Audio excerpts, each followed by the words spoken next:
Jawgemo is one of the superstar duelists in Americas, but you wouldn't believe it if you only watch his streams. He plays like such a criminal in ranked, but it's fun to watch every time. He'll do the normal duelist stuff like dry running at them, flipping a fight and getting out, but there's also stuff like this, where he's AFK, comes back with no gun, and it's not a problem. He just walks all the way through U-Haul, slows the first guy he sees, and dashes on him. How much more impact can you ask from a guy that has a classic and no armor? This round, he's posted up outside hookah with a bucky and double dashes over this fade's head before pumping him. It has to be the most irritating thing to play against. You can call it trolling, but he has a 60% win rate in Radiant. This works out for him because he plays with a simple mentality for ranked. Apes together strong. If my team is close to me, I'm gonna look for a fight. I pulled some rounds from his ranked games to show why this idea works, some pros and cons, and how easy it is to win rounds when the enemy doesn't do it. Jog runs down mid with a dart and a smoke, plays anti-flash in case Phoenix is there, and nothing happens, so he jumps through market. He spots chamber and runs right at him. He slides through his own smoke and jumps on the boxes to right click him. It looks like he just ran straight into their spawn and was lucky enough to get his one, which isn't completely wrong, but let's look at how this play set his team up. He acted like a drone to clear out market and most of front sight. When he slides out and stuns left, he's giving his team a path to follow him and hold the right side. During his fight, he spots Cypher backside. With this info, his Sova that's walking front sight knows exactly where to fight now. He doesn't need to keep slowly clearing every angle. After Jaw kills their chamber, the kill feed just doesn't stop. Cypher trades chamber, Deadlock kills their Phoenix, who walked down mid right into a cross, their Clove kills our Clove and Boba, and Sova finds a Cypher that was backside. Since their Clove was forced to swing off from mid and help the Boba fight, Deadlock now knows where the next fight is. Their Clove is caught running to B, and the round ends in a 3v1 on Reyna. Because Jog was able to open up so much space on his entry, the enemies are always facing multiple threats. Their Cypher was worried about both paths out of market. After Cypher dies, their Clove doesn't know if the next fight is going to come from market or site. Then, their Reyna ends up in a 3v1 surrounded from all sides. Jog gets smoked off B main, but he hears the trip get shocked, so once again, it's time to entry. He walls in, jump peeks the left corner, and tucks himself into sight. Sova Dart tags Cypher back sight, and he instantly slides on him. It's really important to fight their Cypher as fast as possible. If Jog takes too long, rotates can come through, Cypher can reposition and hold the backside push with a teammate.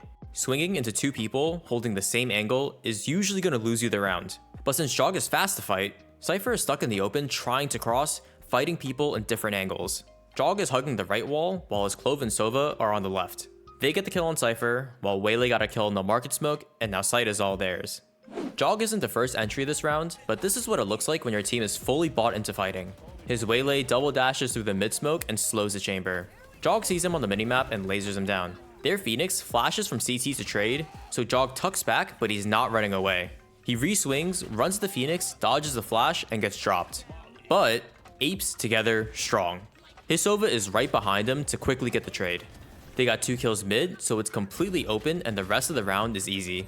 Believing in Apes together strong isn't some magic recipe that will win all your rounds. It doesn't even work all the time in his games. It's just a way to simplify your rounds and get everyone on the same page. You're not calling VCT strats in this random rank game. Nobody knows what you're asking for and there are no protocols. The more you try to mid-round, the more likely someone is going to get confused and get caught. Even in this game, everyone has been fighting together, and this round looks like an easy 5v3 with Phoenix caught in Deadlock ult, but they end up tossing their way into a 1v1.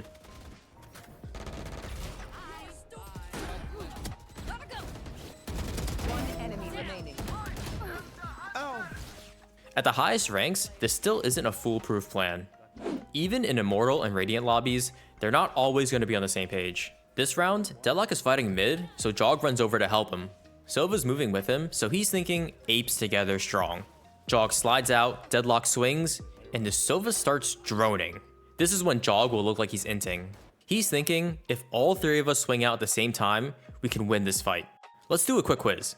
If you're their Clove, and Deadlock swings from bottom mid, Neon slides out from top mid, and Sova swings out after, who do you shoot? Honestly, the answer doesn't even matter.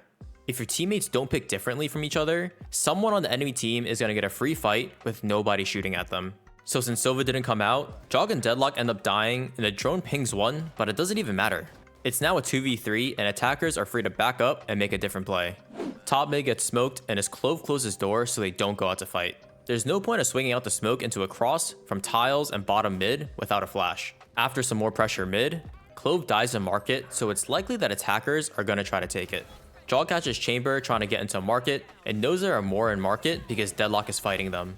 He stuns and slides right after Deadlock throws net to fight for some free kills while they're crouched. He slides in again to pick up their Reyna and eventually gets the ace. As soon as there's a chance to fight with someone, Jog will go for it. He followed up the Deadlock net in market by stunning to cover market entrance in case he was being held. This way, he can fight with confidence since there's util in as much space as possible before he swings. This round, his team is back to giving him what he wants.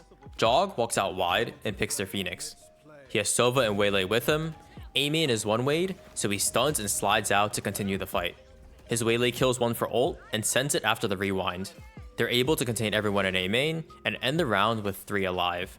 By fighting early, he figured out that there are 4 A main and his team can play to surround them. Since he fought together, his Waylay got an easy fight on someone that was too focused on Jog and won the round with ult. He runs past the top mid smoke before getting flashed. He walls himself out and sits in the smoke to wait for info. Waylay dashes out as the smoke is fading, and now he knows that they're all mid. Their Clove tries to resmoke, but Jog is already going to fight. He stuns, runs out, and kills the crouched Reyna. The round is now super easy for his team since they know everyone's mid. Waylay's top mid with Jog, Deadlock is flanking, and Clove is market. His team comes out from 3 different angles and makes the fight really confusing for attackers. If you're an attacker, what are you supposed to do? Hit a spray transfer on all 3 swings? Creating situations like this will give you a lot of free rounds. So we talked about the idea of Apes together strong and how powerful it is when everyone follows it. It's a simple concept, but you gotta be fearless and selfless to play like this. Now let's take a quick look at a round from a different game and see how easy it is to win rounds when the enemy team isn't fighting together. Jog started mid and is flooding in to defend an A hit. CT and Heaven are smoked, and Waylay double dashed on site. His Clove dies, but it doesn't matter. Jog still needs to hold site. He comes out and fights with his Sova dart, kills 2 of them, finds the lurker from mid after, and closes out the round by killing Yoru on B. Let's break down what the attackers did wrong here. During the exec, Jog never saw more than 1 person at a time, even though attackers started the round with 4 A main. Sova's out by himself, Clove is running back into the main smoke, but got scanned by the dart, Waylay rewinded so she's late, and Yoru didn't move at all after getting the first blood. They're all playing for their own lives, so nobody's breaking the dart, and it ends up giving Jog a lot of easy fights. Someone needed to take the risk of running out the smoke to break dart or fight Jog. You gotta force him to fight more than 1 person at a time. To sum it up, fighting with your team is easy to do and incredibly strong. Talk to your team and tell them when you want to fight, so you can force your opponents to deal with multiple threats at the same time. If you have that guy that's just randomly sprinting it in, at least throw util and try to make that fight work. While the enemy is distracted with shooting him, swing out and get his trade. Sometimes you gotta deal with the complete opposite situation. Maybe your team is playing super passive and not willing to fight until it comes to them. Wait with them, and when the exec starts, you can swing out from a different angle and still fight at the same time. If you want to learn more about picking timings to fight, check out my last video where I VOD reviewed Sato's 50 kill game. Drop a sub if you enjoyed, and thanks for watching.